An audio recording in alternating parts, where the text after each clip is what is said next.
respiration is a set of metabolic reactions and processes that take place in the cells of organisms to help convert biochemical energy from nutrients into adenosine triphosphate, which is ATP.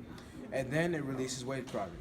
So basically, cellular respiration is when cells take basically energy from the nutrients and it turns into ATP, which is actually good for your body.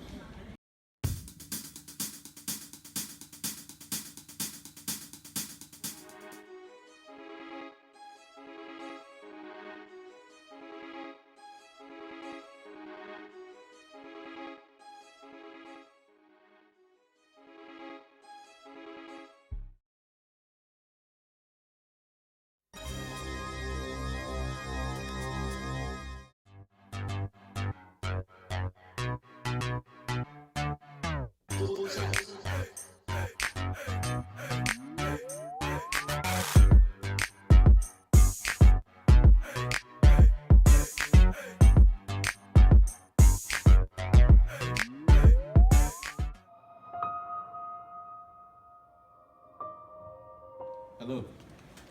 Well, combustion. We knew this was part of the cellular respiration because combustion is when a organic molecule reacts with oxygen to make carbon dioxide plus water.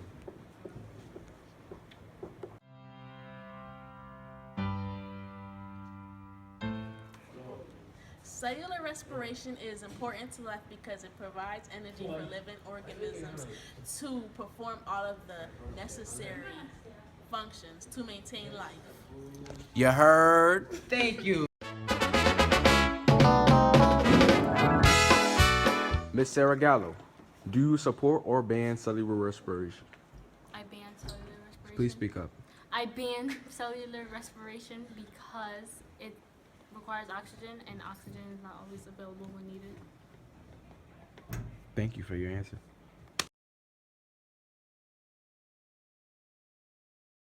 Do you support or ban cellular respiration? I support cellular respiration because it breaks down glucose, which is sugar, which creates fats, and makes energy and water for the body.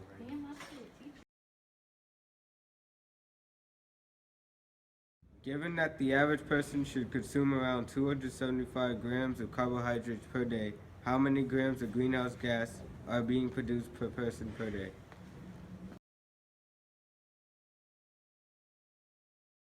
So, first we have to find the molar mass of each one. Carbon was 12.011, and then you have to multiply by 6. Hydrogen was 1.0079, you have to multiply by 12.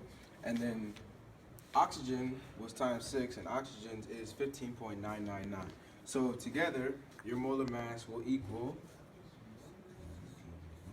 0.8. This is your molar mass throughout the equation. So now we move on. We'll use a different marker. So now we move on to the next part. So now that our given was 270 grams of carbohydrates per day. So 275 grams. Carbohydrates slash glucose, which is this. So C6H12O6 over 1. So now that we're trying to get rid of this, we're going to put this at the bottom and have C6H12O6.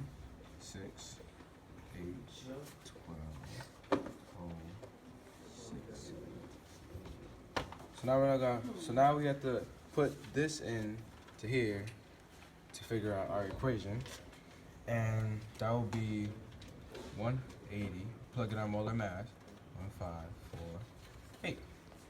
So then we'll put, since we're trying to get rid of grams, my fault. And then we're gonna cancel these out. These will cancel out. That's at the top, that's at the bottom. We're gonna put 1 mole of C6H12O6 times, and now we move over. Actually, gonna switch over the pens. So now we're gonna switch over. So now that we have the moles at the top, that's our final unit. Now we put 6 moles of CO2 and then 1 mole. Oh, my fault. 1 mole of C6H12. 6. These cancel out, and then you start your other side, and so then now you got 6 moles, and then you would multiply by the molar mass of CO2, which is 44.009 grams of CO2. And you want to make sure it's in grams because that's what you started with, and that's what the question asked for. And then you put it over 1 mole of CO2, and since these are at the bottom, these cross out. Finally, wait, stop it real quick. Stop it. Final equation. You take everything on the top, multiply it, and then divide it by everything at the bottom. So that would be 72,614.85 over 180.1548. In the end, you will get 403.069 grams of CO2. But Stupeflix, we started out with 3 over here, so now we have to simplify this, and it'll be simplified to